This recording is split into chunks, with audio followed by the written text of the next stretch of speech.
হঠাৎ করেই বদলে গেছে জামালপুরের বিভিন্ন দেয়ালের চিত্র, যাতে ফুটে উঠেছে সম্প্রতি ইতিহাস গড়া ছাত্র আন্দোলনের সকল মুহূর্ত, সচেতনতা, সম্প্রীতির বন্ধন, প্রতিবাদ এবং দেশ গড়ার প্রত্যয়। এটি জামালপুরের প্রাচীন বিদ্যাপীঠ আশেক মাহমুদ কলেজের একটি দেওয়াল। এখানে আঁকা হয়েছে ছাত্র আন্দোলনের প্রথম শহীদ আবু সাইদ, তার পাশে আঁকা হয়েছে সাম্প্রদায়িক সম্প্রীতির বন্ধন, এরপরই লেখা হয়েছে প্রতিবাদের ডাক। ক্যাম্পাস ছাড়িয়ে শহরের সরকারি বেসরকারি বিভিন্ন দেয়ালে রংতুলির আঁচড়ে আঁকা চিত্রের মাধ্যমে কাজ চলছে দেশ সংস্কারের। আবার কোনো চিত্র স্মরণ করিয়ে দিচ্ছে ছাত্র আন্দোলনে হেলিকপ্টার থেকে ছোড়া গুলিতে নিহত শিশুর কথাও।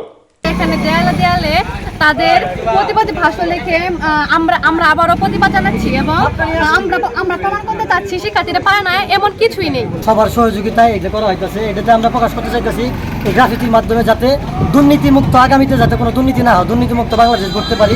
বাংলাদেশ যাতে দুর্নীতিমুক্ত থাকে আমরা সেই জন্যই আমরা মনে করেন যে আন্দোলন করছি। শহরের আদালতপাড়া, গেটপাড় ফ্লাইওভার, স্টেডিয়াম, উপজেলা পরিষদ ও বকুলতলা সহ বিভিন্ন দেয়ালে এখন এমন চিত্রের দেখা মিলছে। এখন আমরা ধরবো হাতে বিজয়ের পতাকা, সবুজের বুকে লাল সে তো উড়বে চিরকাল, সবুজের বুকে লাল সে তো উড়বে চিরকাল। নায়কতন্ত্রের হাত থেকে রক্ষা করে আমরা দেশ নতুনভাবে স্বাধীন করেছি। সুতরাং আমরা এটা বুঝতে চেষ্টা করছি যে এই স্বাধীন দেশের পাশায় আর কোনো লুটপাট, আর কোনো অপরাধ চাচ্ছি না। ব্যতিক্রমী এই কার্যক্রমে অংশ নেয় বিভিন্ন শিক্ষা প্রতিষ্ঠান ও মাদ্রাসার শিক্ষার্থী সহ জামালপুরের পেশাদার চিত্রশিল্পীরা। দেয়ালের এমন চিত্রকর্ম নজর কাটছে সবার।